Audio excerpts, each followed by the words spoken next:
It's raining cash on Wall Street. The top banks are going to take home $165 billion this year just to split up as bonus pay among their top executives. We bail, and the only reason they still exist is because we bailed them out in the hopes that they would bail us out, which didn't quite happen. Meanwhile, 40% of all the wealth in the United States belongs to the top 1%. In ancient Rome, it was 18%. Are we going the way of ancient Rome? Congressman Steve King, the Republican from the great state of Iowa, representing the 5th District of that state, on the line with us. Congressman King, welcome back to the program. Thanks a lot for having me back, Tom. I appreciate it. You know, in light of the statistics that I just shared, I was just looking at your homepage over at steveking.house.gov, and your homepage is Bible Bans Keeping Christ in Christmas. Don't you think that Jesus Christ would be horrified by this level of inequality in the United States? I was multitasking when you delivered the statistics, Tom. Okay. So I'm not sure about 1 in 45 kids in America is homeless right now. 40% of all the wealth in this country belongs to the richest 1%. In Rome, it was 18% when the empire began to crumble. And the banksters on Wall Street are setting to pass out to themselves as bonuses $165 million, $165 billion just to a few thousand banksters. Enough money, go back to Eisenhower's Cross of Iron speech, which I'm sure you're familiar with, where he said, one destroyer could build, 70 schools and 400 homes and things like that. Just think what could be done with that. I mean, that's a mind-boggling amount of money. And these guys have that money because we and the Fed bailed them out. We're going to be pretty close to on the same side of that one with the bankers, Tom. When we see that these entities it should have really been said, too big to be allowed to fail, if that's what you believe, rather than just too big to fail. I think we would have been better off to let those banks fail. That would have put responsibility back in the financial industry. It would have taken this $1.65 billion in bonuses. I think that maths out to what you said. No, it's $165 billion. That's the number? $156 billion in bonuses. Oh, I want to dig into that and take a good look at those dollars. Yeah. Not that I wouldn't be concerned about $1.65 billion, Tom. I am, but that is a colossal figure. Yeah, I better double check that and make sure that that's right, because I'm reading it from my newscast here, but that is a huge figure, isn't it? Well, didn't they give that to you in the 1,000 million category? Yeah. Congressman King, let me double check on that before I go any farther, because I don't. You're right. That's more money than we spent in Iraq for 2 years. Oh, way more. But that's going back to this principle that I think you and I do agree on, and that is that when the federal government decided that these large investment banks and then AIG throw that into the mix were too big to be allowed to fail because the results would be catastrophic to this economy. Right. I took the position that they understood that when they were taking those risks. Back in the fall of, if I can pick my year, I think it was fall of 2006, maybe 07, but it was when we were first starting to talk about the subprime mortgage crisis. I had an investment banker as a guest speaker for a breakfast that I host on Wednesday mornings, and he'd been 30 years in the investment bank business. We didn't know this calamity was coming. It was just a dialogue on the toxic mortgages that they would become. And he said, what you do when you're in this investment banking business is pretty much what everybody else does. That way, if they're making money, you're making money, and if things fall apart and there is a bailout, you'll be bailed out with the rest of them.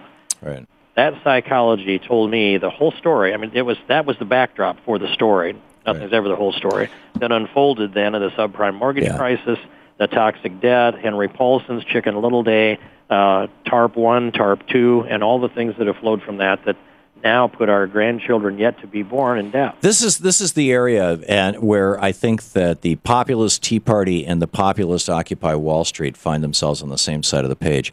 But you represent Iowa. Iowa's about to have this straw poll.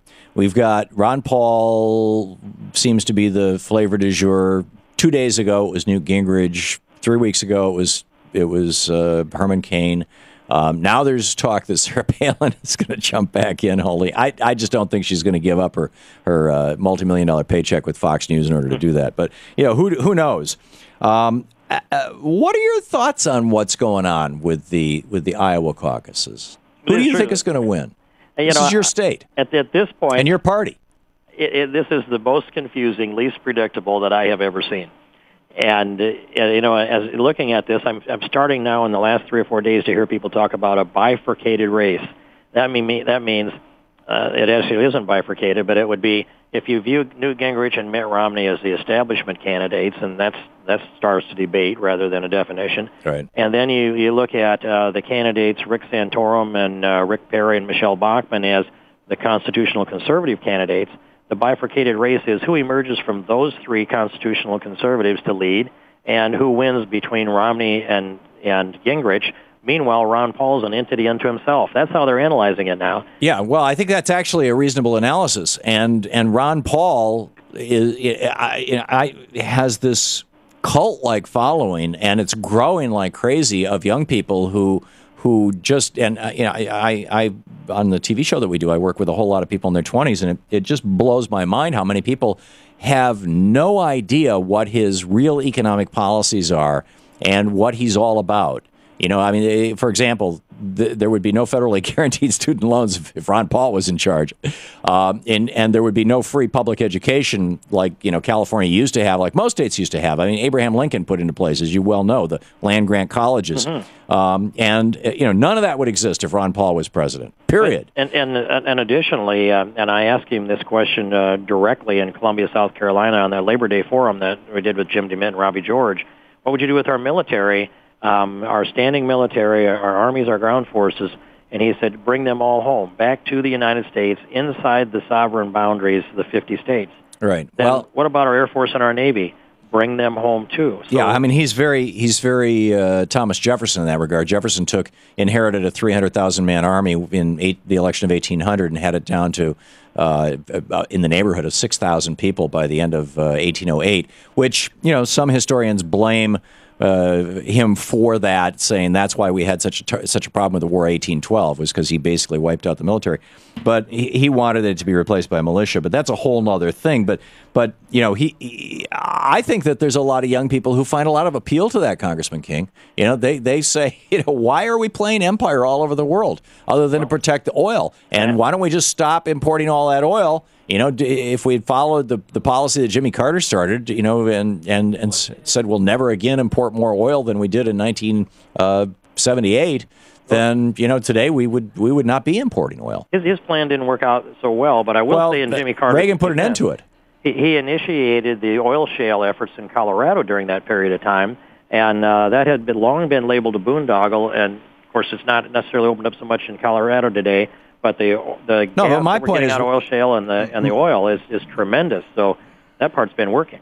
Yeah, but and Texas now has online 10 megawatts of solar power. That's 10 nukes of solar power. Most Americans have no idea that just one state has. Excuse me, it's wind power. 10 nukes worth of wind power in just one state. Well, you know, the solar power is the fastest growing form of energy in the United States.